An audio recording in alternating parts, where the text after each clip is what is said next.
Welcome back to professional, his final call is perfect.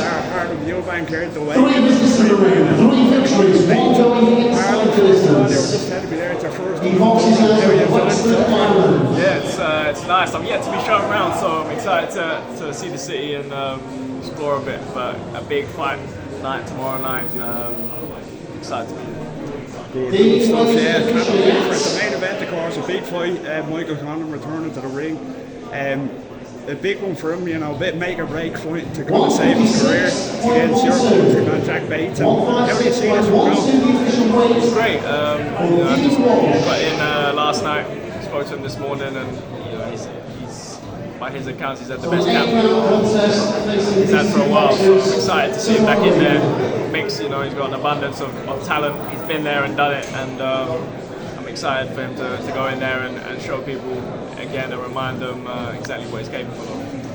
And who do you think gets it done? Of course, Mickey C, the king, Michael Conlon, excited for him to get back and build his way back to the top of the sport. And on yourself, of course, very controversial against Jack Catterall. Going on to our main control from Can you give us one of somebody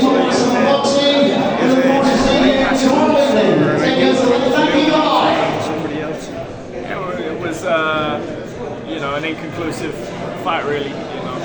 They didn't have any interest in the rematch, and I understand why. I'll go on and fight at world level next.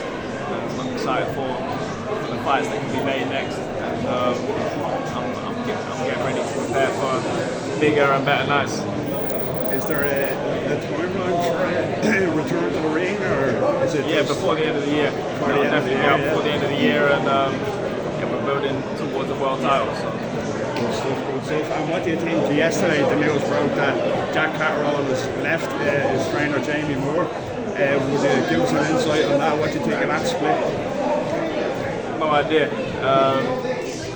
You'll have to ask him. Maybe he wants something different, but I'm just focused on myself and achieving world title dreams myself. Whether he wants to do it is up to him.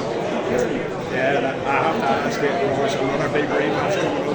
Eubank Jr., Benn, a couple of months away now from the rematch. The first one was so good and so entertaining.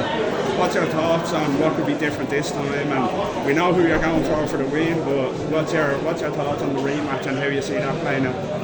I think it's. I don't think Chris was himself last time. This time, he knows what's in front of him, and I feel like Chris can really do some damage this time around. Do you have concerns about the weight kind of restrictions on Chris Eubank Jr. and how that kind of might have inflicted his performance the first time? And do you have any worries, I suppose, about the next time around for a similar situation? Most definitely. He was in the hospital after the fight for a few days, suffering from severe dehydration. It's clear in the fight that he was a weaker version of himself, and the other side wanted the weakest version of him. That's evident. I think he'll be better and stronger this time round. Still concerned about the weight, but he knows what's in front of him. He's got a second. He's got experience getting down to an unnatural weight and having a rehydration in place. So no doubt this time he will be. He will get him out of there. Yeah, well, let's hope so. Let's hope it's a safer situation than we said last time. Just before I let you go, another potential opponent coming next week in a rematch between Lewis Crocker and Paddy Donovan. World title on the line this time, up in Belfast. First of all, who do you think could come out on top there, and the future opponent possibly? It's a great fight. Last time it was an entertaining fight. This time I think it's down to Crocker to prepare differently and come in there and cause an upset. Again, it's a great fight. There's moving parts to it. It's who comes on the night as the best version of themselves and puts in a performance. And potentially that could be next for you for a world title. definitely. You know, my world title dreams are not too far away, and I'm excited. The division's lining up nicely. Good stuff, Harlem. I'll let you go. I know you're probably a busy man, so thanks for taking the time and speak soon. Speak to you, man. Cheers. Nice one. Sir. How you doing?